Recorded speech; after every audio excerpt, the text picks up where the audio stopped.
Welcome. Thanks for Hey checking us guys, out. welcome. Everybody. Hello, friends. My name is Michael Mann, President and founder of Savannah's Reach. Thank you for joining our 8th annual Savannah's Reach Gala. For years, we have been dedicated to investing in the lives of medically fragile and abandoned children, and this year is no different, despite unusual circumstances surrounding the COVID-19 pandemic. While we have hopes to continue to expand our reach globally, we are very proud of the work that has been done up to this point in our partnerships with Genesis Diaz, Hope of Life, and Getting to Zero, formerly Zero by 2020. Because of your love and support for this organization, we have been able to raise over $250,000. $312,000 has gone to save lives and improve the lives of children and families in need. Tonight, we will be providing updates on our organization, sharing the impact we've had on our partner organizations, and thanking those of you that continue to believe in God's work through Savannah's Reach. Enjoy. Team member Kaylee Reed will now lead us in prayer. Please pray with me. Dear God, thank you so much for bringing us all here tonight. While we cannot be together in person this year, we are so thankful for the opportunity to still gather together in our homes. This has been one of the toughest years of our lives. We have experienced pain, loneliness, and grief. However, in the midst of this past year, you have shown us now more than ever your love and hope. You've brought us together in so many amazing ways and showed us the importance of being present for one another. We ask that tonight we would be focused on how we can continually make an impact on the vulnerable children's lives who need it now more than ever. And that we would be encouraged by the reminder of the lives being saved through the compassionate people of Savannah's Reach. Thank you for loving us and saving us. Amen. Hello, I'm Jonathan, and I'm here to tell you a little bit of how we've got to today and why we're here. Whether this is your 8th consecutive Savannah's Reach that you've joined or your first, we consider you family now. Thank you for being here. So back 7 years ago in 2013, Tatiana became pregnant with our second child, found out it was a little girl. We were so happy and excited for her to grow up with her friends. Here's Levi with Savannah. She was born healthy after a full pregnancy, 7 pounds, smooth delivery, and we had our little girl. I was so happy. Here she is with Dane, our best friend, Jay and Jody's son. We thought they would make a great couple, and we're already trying to figure out how to marry them off. We even joked that this gold ring on Savannah here could count as the dowry and lock it in early, take away any choice they had. We love those first days with our daughter, and this picture of her on her 3-month birthday, we had no clue that would be our last celebration with her, our last milestone. 2 weeks after that picture was taken, we gave Savannah kisses goodnight on May 7th, put her down in her crib to sleep, and she didn't wake up. She'd fall asleep and never wake up again. And on this earth, she'd gone on to heaven, and our world was rocked. We found her in the crib, lifeless, and it was the most devastating thing we've ever experienced, and heart-wrenching. And we were at a loss, and in the fog of the days that followed, we just tried to figure out what in the world happened to our healthy little girl. She just had a 3-month checkup, was healthy, no issues. How could she just stop living? So waited for the autopsy, came back, there wasn't a hole in the heart, there was no aneurysm, no suffocation, no undiagnosed disease that they could find. She just stopped living. And so when that happens, it's defined as SIDS, sudden infant death syndrome. Sadly, there's still about 2,500 cases a year in the U.S. And it's usually 2 months to 6 months is kind of the window. And we still don't know what causes it. We don't know if some baby's more at risk, but it's something that the medical community is still working on. But an answer isn't going to change our heartbreak and our pain. And in the days of grief afterwards, one of the things that came to us is we felt like God telling us to take the love and support that we still had for Savannah that was welled up and nowhere to go anymore, and to pour it out on other kids that are still alive but in need of love and support. So we decided to, with the encouragement of some friends that pushed us, Michael Mann, it was really his vision to do it, and I said no a bunch of times, and eventually he convinced me, and like many times in my life, I'm glad I listened to Mike. And so we decided to raise some money in her memory and support Genesis, Puerta Hermosa. It's a orphanage in Mexico that Tatiana and I have gone to for years. This is us back, I think this is our freshman year of college when we were here. There were people, Greg and Patty, that ran the organization that we trust and knew we're taking care of kids that were still here, but in need of love and support. And this is us more recently when we went down. They launched an orphanage for medically fragile and abandoned children, the kids that other orphanages just couldn't take. And so we were able to help support that, build out, and it's been encouraging to see what they've done down there. And we go visit every year on Savannah's birthday, if any of you'd like to join us next year. This is us in 2014, which is the second year we did it because we didn't know we were doing so much on the first year we never got a picture. It started as a golf tournament because that's what we knew. Over the years, we started bringing in women to our leadership team, and they're much smarter than us, and we found out that a gala was a better way to do it. And the amount we raised was able to grow. Last year was our largest year yet, with $100,000 raised. And we've been able to give away $312,000. Again, every dollar raised is going 100% to support medically fragile and abandoned children. We don't have an overhead. There's no staff on our team. It's just we funnel the money to the kids, to organizations we know are gonna do good by us and good by your money when you donate it. So the evolution of who we are, of Savannah's Reach, right? We want to take the love and support we have for Savannah, who's no longer here, pour it out to kids in need of love and support that are still here. And so there's kind of three organizations that we support. You're going to hear about them tonight and how the money's making a difference there. So we've got Puerta Hermosa, medically fragile children that nobody else can take care of because the needs are so great. They need live-in care 24 hours, nurses. And so that's the picture you saw. Then we added Hope of Life, which is baby rescues. You're going to hear about that later. And then last year we added 0 by 2020, and the idea is to get every kid that's in foster care in Orange County into a loving and adopted home. Right? And instead of waiting, the stats are staggering on foster kids leading to imprisonment, homelessness, drug abuse, suicide. The idea is to get them while they're still kids, while there's a chance, and to provide the love and support that we still have for our daughter, and pour it out on these kids in the way that we would for her, and give them a chance. And so we're supporting them as well. And you're going to hear about those three groups the rest of the night. Thanks for being here. We really appreciate it, and your support means the world to us, and it gives us joy to know that with the sadness of losing our daughter, that there's also planted now this hope and life and some joy to go with it. Thank you.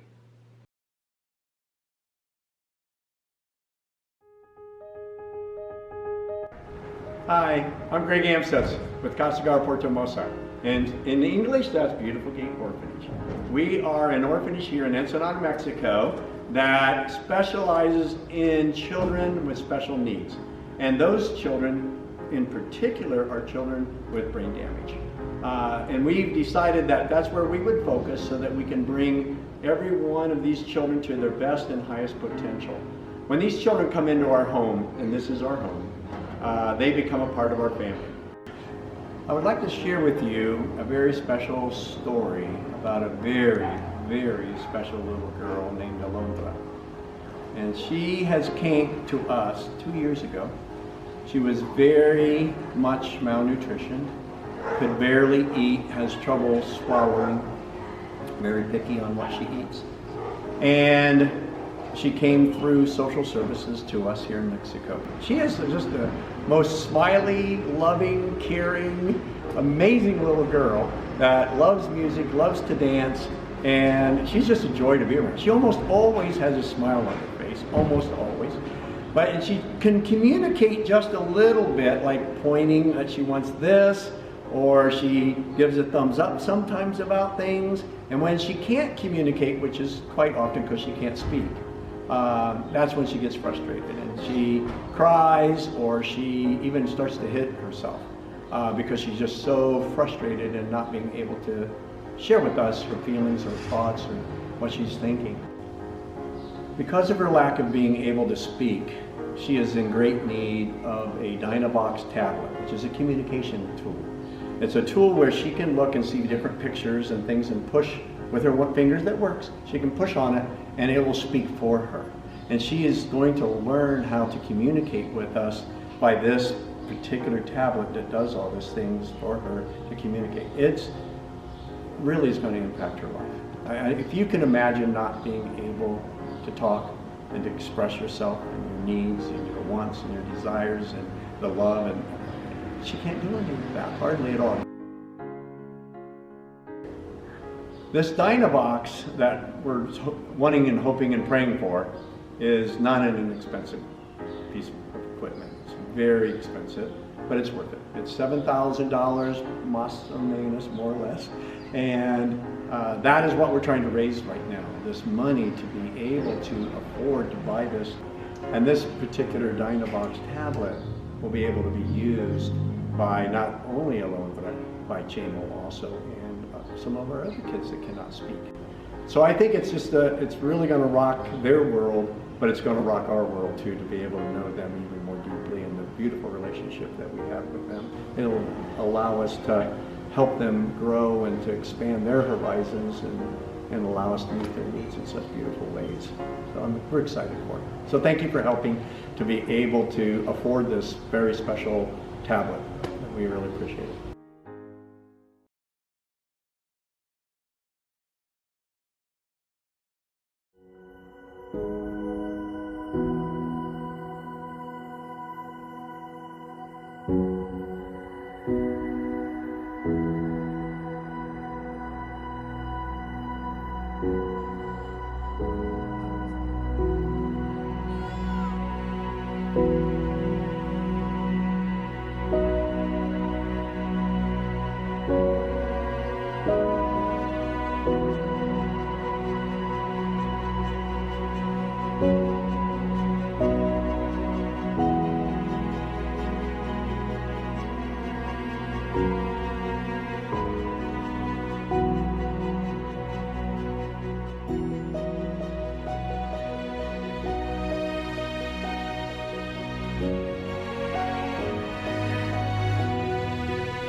Hello, here is a quick update on the Getting to Zero vision, a vision to find a family for every child and to equip the church to care for them.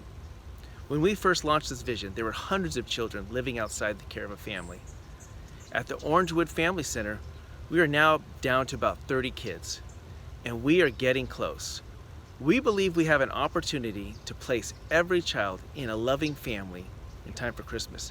And now, could you imagine if every child could celebrate Christmas in a home rather than an institution? We invite you to join us in prayer that God would help see us through. And as you know, many vulnerable children are exposed to trauma, and they come with behavioral challenges. And as an adoptive father, I know firsthand just how difficult this can be. So we are equipping the church to provide TBRI, trust-based relational interventions, the very best in trauma-informed care. Now, we have partnered with the Karen Purvis Institute of Childhood Development to do this. We can offer free training in TBRI to our community. We will help stabilize the placements and retain foster families for the long haul. Now, in the wake of COVID, we've created care boxes filled with essential items for sheltering in place and distance learning.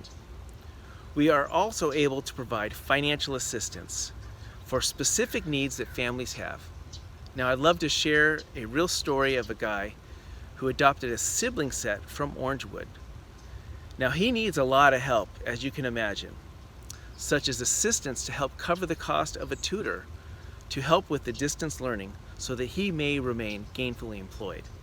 Or another story of a single mom who needed to get a larger apartment so that she could make room for the 3 kiddos that she was receiving from foster care. All the resources I just mentioned and much more is available free because of the generosity of people who care. COVID may have slowed us down, but it certainly has not stopped us. As Jeremiah 29:11 says, we believe that God has a plan to give every child a hope and a future. And we all get to be a part of this plan. My hope for tonight is that you've been reminded why Savannah's Reach is so important. If you have ever been to our annual events or are watching this event now, then you are a part of the Savannah's Reach family. Our doors will always be open to those that have a heart for children in need. Not being able to spend time with our guests this year in person will only make next year's event in 2021 that much more special.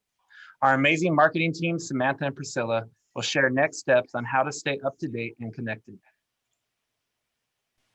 Thank you again for joining us tonight. In the coming weeks, we'll be sharing updates via our Instagram and Facebook at Savannah's_reach and via our newsletter. So make sure you're subscribed to us and that you follow us on all our social channels to stay up to date on what we've raised this year and what we've been able to do, and looking forward to next year. Thank you again for joining us.